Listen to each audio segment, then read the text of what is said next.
José, queridos, interpretou o sonho de Faraó tão de maneira clara, de maneira firme, de maneira tão a contento de Faraó, que Faraó ficou, queridos, impressionado. Como era que alguém tinha uma interpretação tão clara, tão firme e tão a contento, que Faraó olhou para aquele rapaz e disse: isto não é natural. Até porque Faraó entendia muito bem do sobrenatural. Ele sabia muito quando uma pessoa era usada pelo sobrenatural, porque ele tinha prática com as trevas.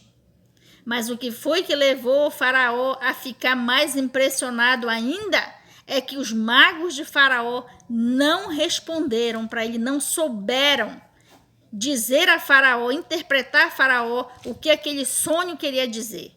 Mas, queridos, por que os magos de Faraó não lhe deram interpretação? Porque era plano de Deus que apenas José fizesse isso. E de maneira tão tremenda, que deixou Faraó, apesar de experiente com estas coisas do sobrenatural, Faraó ficou impressionado com a interpretação de José, o que levou Faraó a pôr em prática o plano de Deus, porque aquilo nada mais era, queridos, plano de Deus sendo colocado em prática através da vida de José de maneira poderosa.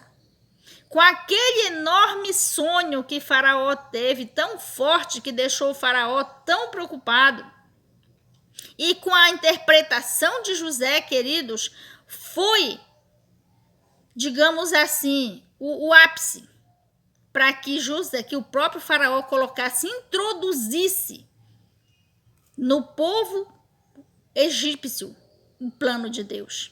Deus fez de uma maneira tal que o próprio Faraó colocou José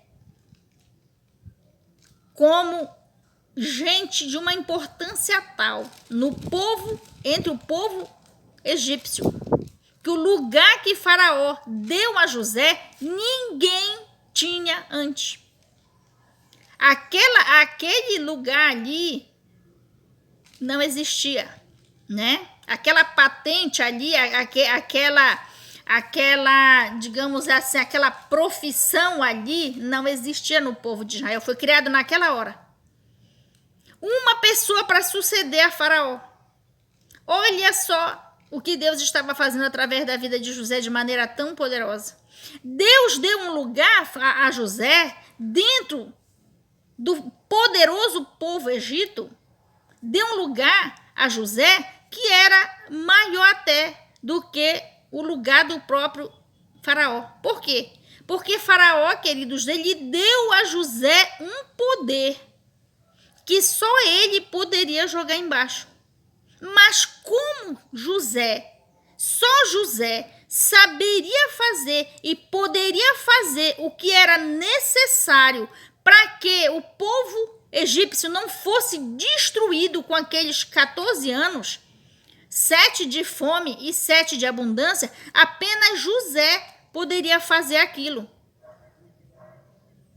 Faraó só viu uma pessoa capaz de resolver aquela situação e fazer com que o Egito superasse aqueles 14 anos. Então, queridos, é o mesmo que você chamar uma pessoa, dar poder a ela e dizer: olha, faz porque eu não sei fazer.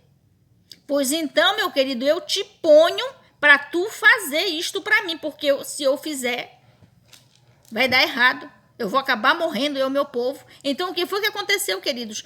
José foi posto num lugar até maior do que a posição do próprio Faraó. Por quê? Porque Faraó estava passando o cajado para uma pessoa resolver uma situação que o Faraó não ia conseguir. O que deixava o Faraó nas mãos de José?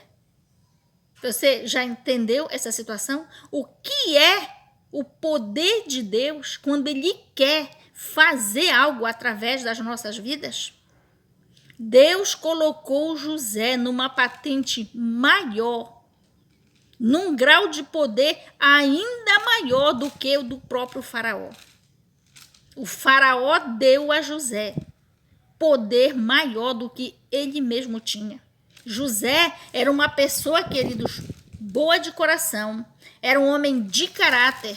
José, se ele fosse um homem mau, ele teria se aproveitado daquela situação, queridos, para escravizar Israel, para submeter, aliás, para escravizar o próprio Egito, para submeter aquele faraó. Porque qualquer uma pessoa esperta ia entender que o Egito estava agora nas mãos de José, mas José não era um homem mau. José não era um homem sem caráter, José era um homem de Deus. E José fez exatamente aquilo o que